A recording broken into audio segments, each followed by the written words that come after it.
that oversized people have to buy two seats. Now, guys, it is what it is. If you're too big and you damn near take up two seats, you got to buy two seats. Saying your girl's okay, she's okay, don't bud. Nobody saw you and thought, is she okay? Guys, you got to stop this. If you have a goatee and a hog, you are not a girl. All right. So Will Smith. Go look. You guys have to look this up. This is crazy. He came out with a music video and he has AI crowds in there, like he does sold out shows, and it's like episode 27 of the Daily Dose podcast. If you enjoyed the show, be sure to like, subscribe, and share, guys. Let's keep running it up. Thank you so much. See ya. What's up, everybody? Happy Labor Day. Welcome to episode 27 of the Daily Dose podcast. This podcast is sponsored by Jackpack LLC, all organically grown cannabis right here in Albuquerque, New Mexico, as well as 1GM Construction. Tap in with them for all your roofing and construction needs. Let them know you heard it on the Daily Dose podcast for 10% off. We got a ton of stuff to go over today, guys. Current topics, some dope little boxing fights from this past weekend. Decent card coming up this weekend. Let's get right into it. So first thing we're going to go over is the Misfits boxing card. Now, there was actually some pretty decent fights on there. It's interesting. They actually put some pretty good, like, real pro fights, and then they put their influencers on there. And, of course, those guys, are always kind of 50-50. Some of them pull off some finishes. Some of them look pretty sloppy and stuff. But, you know what? Shout outs to them for getting in there. One thing that was interesting on the build-up, I saw Dillon Danis saying he would strangle Jon Jones, and he knows it, man. That guy is the most, like, WWE, Kobe Covington style, just says crazy. Like, come on, dog. We all know you can say what you want about Jon Jones. Your little ass ain't submitting him, buddy. Stop that. You crazy. He gives off that Uncle Chael energy, which, shout outs to Uncle Chael. Took it on short notice. He got put to sleep at CGI by Craig Jones. That was pretty wild. Chael's always been an interesting guy. I mean, behind the scenes, I hear he's a really good guy, really good person and stuff like that. Hell of a character, though. You know what I mean? Like, has a 50-50 record, really lost all the big, important fights, but always talked himself into the spotlight. So, Uncle Chael, the American gangster, shout outs to him.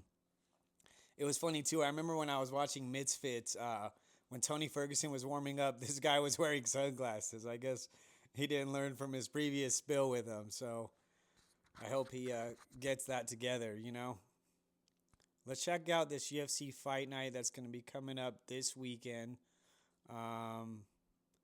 Let's see. So the main event, of course, is Nasruddin Imavov versus Caio Borralho. I forget how to say his name, but he's from the Fight Nerd. So, I mean, that'll be pretty good. You got Marcin Topora on there, Brad Tavares, Benoit St. Denis, and Mauricio Rufy. That's going to be a great one. Paul Craig. There's some pretty good fights on there. Patricio Pitbull. Oh, I think that's him welcoming the guy from 1FC, I believe. So, some decent fights overall. I'm going to take Patricio over that 1FC guy. Paul Craig over this Modesta. So I'm going to go with Modesta because Paul Craig is, 50-50 at best, and he's kind of on the back half.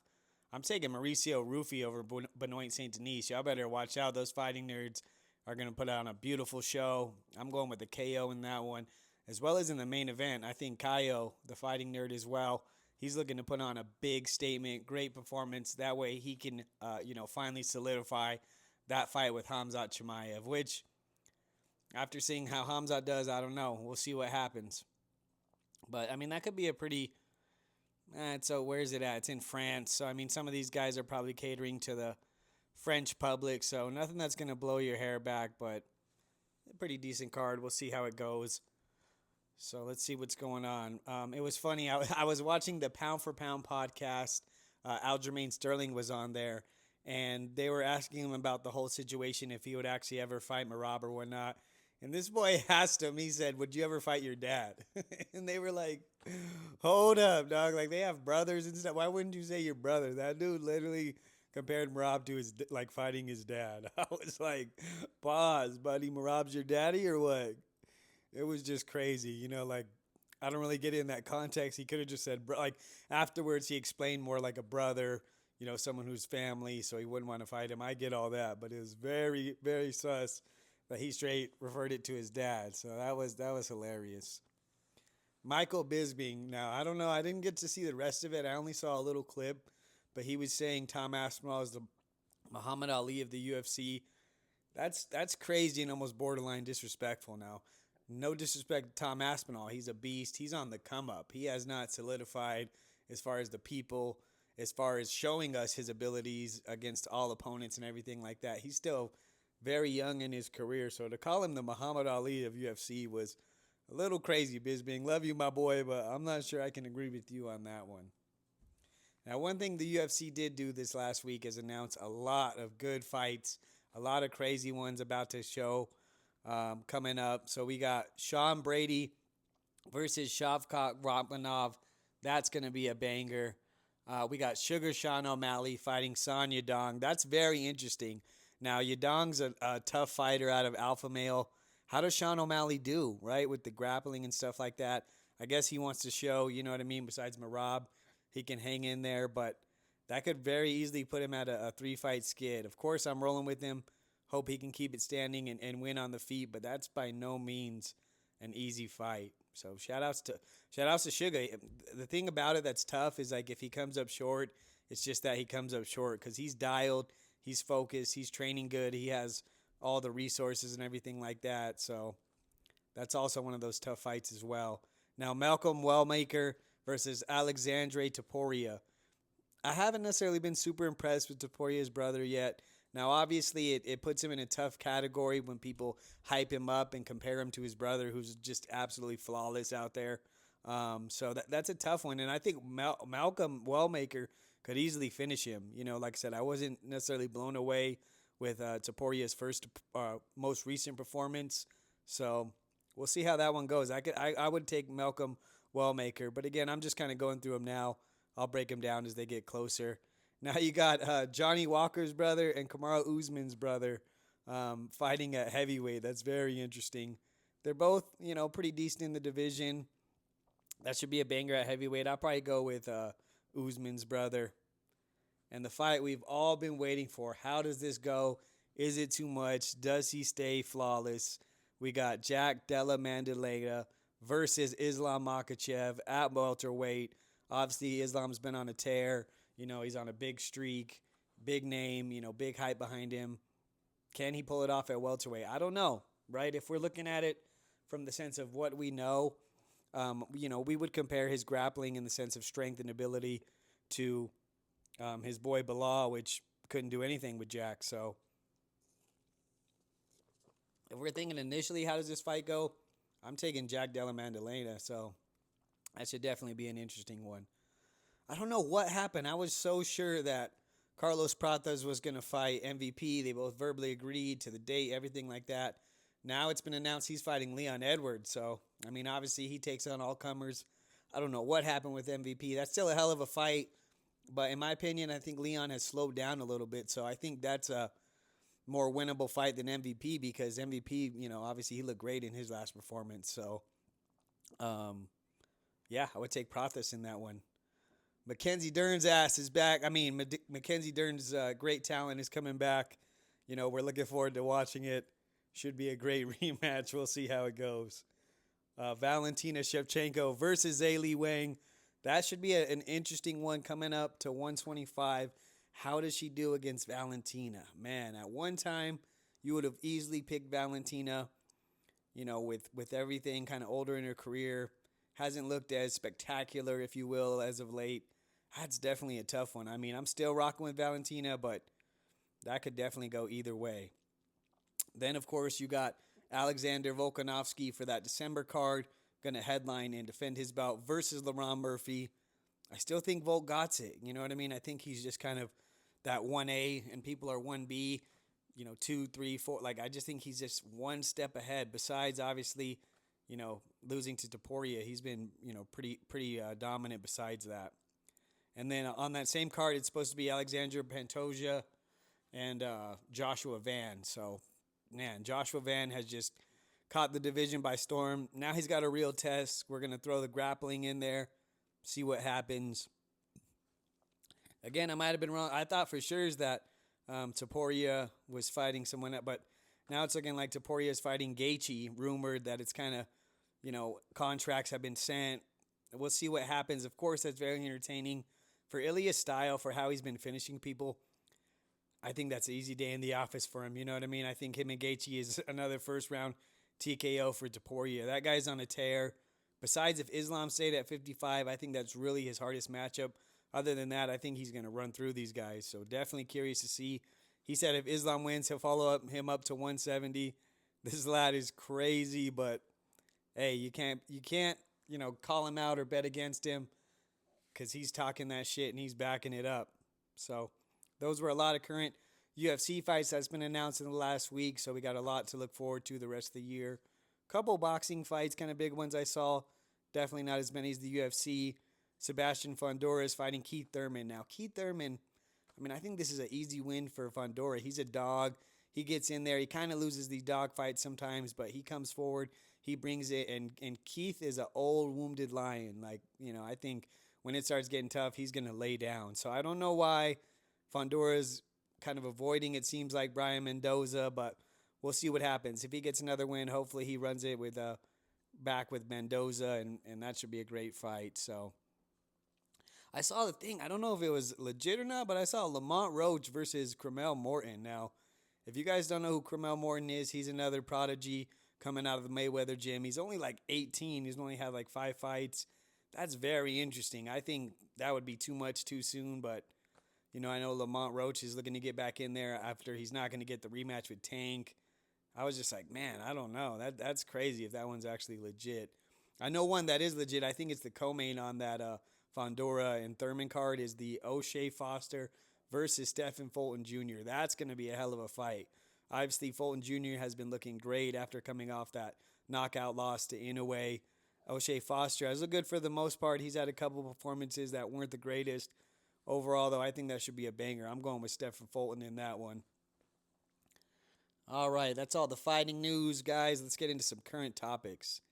El Mayo, one of the biggest cartel leaders ever in Mexico, pleads guilty and is reportedly turning in $15 billion. Billion, guys. That's insane. We try and do things right, do it by the book. This guy's running a cartel, and if he's turning in $15 billion, you know how much other money he's got sitting out there? That is just crazy.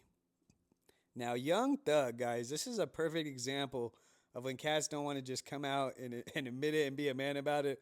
They'll throw some wild shit out there. So he, instead of, coming out and addressing the snitching allegations, yes, no, whatever it may be, he comes out and says every rapper in Atlanta is taking it. They're all gay. They're all doing all this homo stuff. Like, bruh, that's not what we was addressing. So, yes, you're a snitch. That's what you're saying?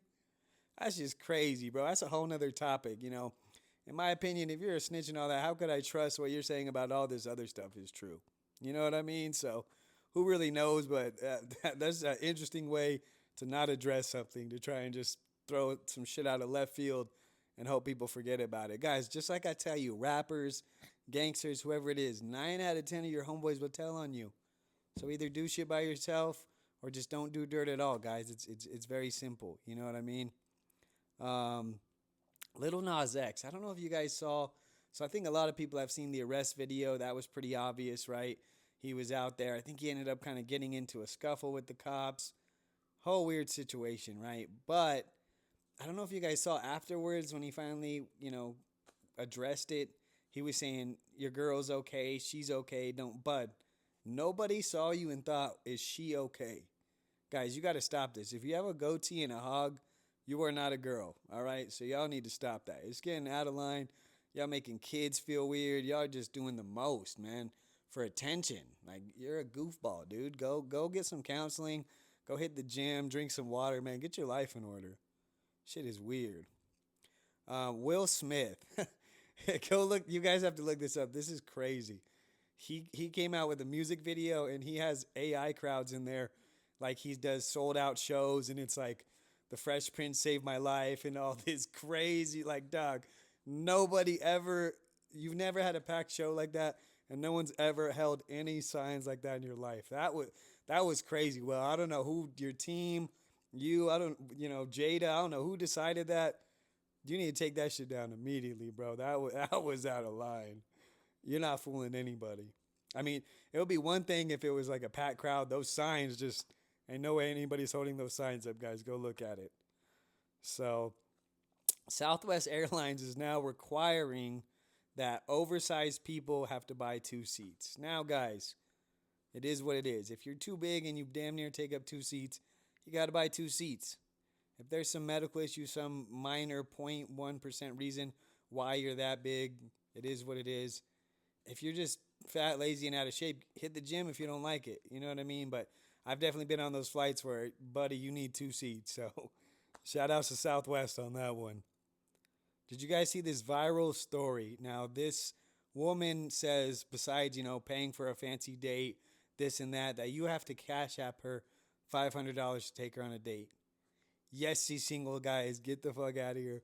No, but see, that's the problem, guys. Why can't you just meet a guy, you guys go on a date, wherever it may be, Chili's, somewhere fancy, whatever it is, and just talk and get to know each other, right? The internet got y'all messed up that thinking if the dude doesn't pull up in a Rolls Royce and take you to Ruth Chris and all this, that he ain't shit. You guys got it mad confused, and that's why you guys always end up just getting ran through and left by all these dudes with money and stuff. You know what I mean? Think a little bit, ask the questions. Who cares about the initial flash and all this stuff of it? Y'all got to realize you're just setting yourself up for failure, and then you cry on the internet, and it's pure entertainment. So I just thought I'd help you guys out. But no, if you are requiring $500 to go on a date, you're only going to get a certain type of men, and a lot of those men are going to be guys who just feel like they could pay to get what they want. So keep that in mind. Streamer Vitali. Now in the Philippines, they were finally like, all right, you know what? Looks like he's going to be sentenced to 18 months. Still pretty harsh for kind of what he did, but a good example of his level of fucking around met his level of finding out. And that's what happens, right? Like, other countries aren't as lean. If he did all that in America, it'd be a slap on the wrist. He probably wouldn't even get probation. But when you go and mess with a different culture and you try and make it funny and this and that, you have no control over what happens. Like I tell you guys, you're allowed to do whatever you want, but the reaction that comes with it is not up to you. So keep that in mind. He'll be back in like a year or so, and hopefully he learned from it. So pretty good episode today, guys. Lots of good current topics. Some pretty good fights coming up. Not necessarily this weekend, but some of the announcements. That Misfits card was very entertaining. Like I said, I think they're doing a good job of kind of mixing the people that are going to get the views for their platform with some good fights, what they can afford and everything like that. So pretty good show. Dillon Danis, of course, gets a beautiful, submission in 15 seconds, but it was like the kid kind of shit his pants and fell right into him. So I don't know what really happened there. El Kakui, I thought it was kind of stopped early. Honestly, initially it looked like two drunken uncles. If you go back and watch, there's a lot of missed punches on both ends. And then he starts putting on the flurry, and the ref called it. So I don't really know what happened there, but definitely interesting. And then the main event, oh my gosh, Darren Till absolutely killed a man. I mean, folded Luke Rockhold, legs were stuck under him. That was brutal, and I called all those fights correct. I wanted Tony to win. I wasn't sure. They kind of gave it to him. Like I said, if Dillon Danis got a hold of Buddy, which he kind of shot on Dillon, he just shit his pants. You know what I mean? When a real fight happened, he and tried to hug him and got strangled. And, Darren was fired up all week. That's exactly what he wanted to do. So great card on Misfits. It was pretty entertaining and all that.